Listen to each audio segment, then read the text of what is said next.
Did any of you guys see the Beanie Siegel? The head of track. Beanie Siegel's used AI to make his voice sound like him again. No, no. No. No? Okay. So You like, have to oh, because find out. he's got a very Yeah, kind because of he had a like vocal cord issue or something, but okay. he just dropped a track with three people. Jadakiss is on the track as well. Yeah, Jadakiss, forget the actual person whose track it is, but Beanie Siegel, it just sounds good to hear his voice that's again, like interesting. how it should be. Yeah.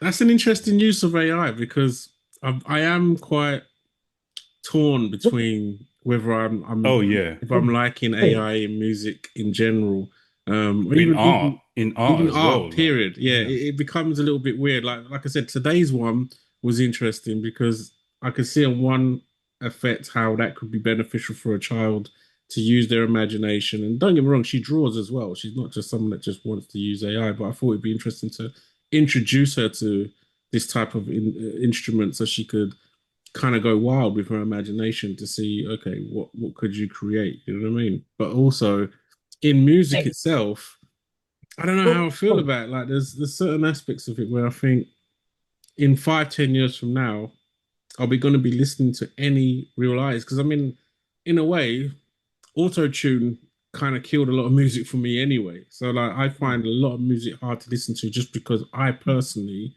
can't do a lot of auto tune. So Mm. after about 3 tracks of that, I need to turn it off because my head just feels like I can't listen to that. I've grown up listening to proper music. I need to hear your real voice. I like to hear real instruments.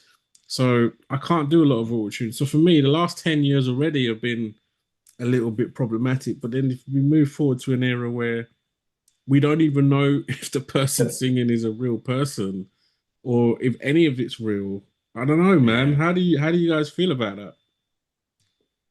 I don't mind it if it's like so like that Beanie Siegel one where he's writing the rhymes, his rhyme structure is the same, Mm, but it's just to repair the sound. mm, I don't mind it so much. If it's oh, I couldn't get this person on a track, so I'm gonna write these lyrics mm, and search and get a similar sounding voice to this person. I'm a bit mm. like, nah. Yeah, Didn't because didn't Drake use that? Use it for like dissing Kendrick Mm, Lamar. I swear yeah, yeah, yeah. he did like what's it, Snoop Dogg or Tupac or something like yeah, that. Yeah, yeah, yeah.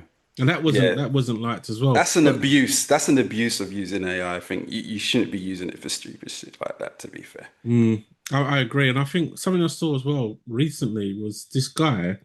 He literally just typed in, uh, "I want the singer's name to be this. I want her style to be this. I want her lyrics to be based off of these types of lyrics of a couple of different artists." Pressed enter, and within about a minute, you were listening to a song that you would never be able to tell that this is not a real person, and you can make a whole album. And that's what he was saying. He was basically saying you could have 15 tracks from this artist, put it out there, and not one person in the world would know whether this person's real or not. Because it sounded so authentic, like everything to do with the voice, the vocal cords, the melodies. Like he didn't have to write any of the songs. It wrote all the songs as well. So and he did it within a minute.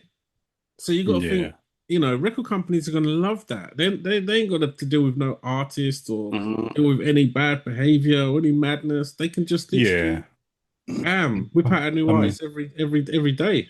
That's definitely coming.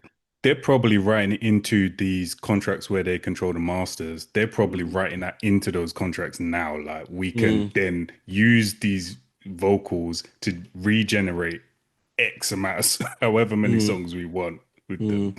Like, Yeah, I wouldn't be surprised because we're seeing it in movies as well. I think they're having to sign like death contracts so they can use their likeness after they pass away. So you can continue to make that same movie, So you could have like mm. Jason Statham, like Fast and Furious 50 in about 50 years' time, and the guy still looks the same, even though he could have died 10 years previous to that movie, but you can still have him in the film.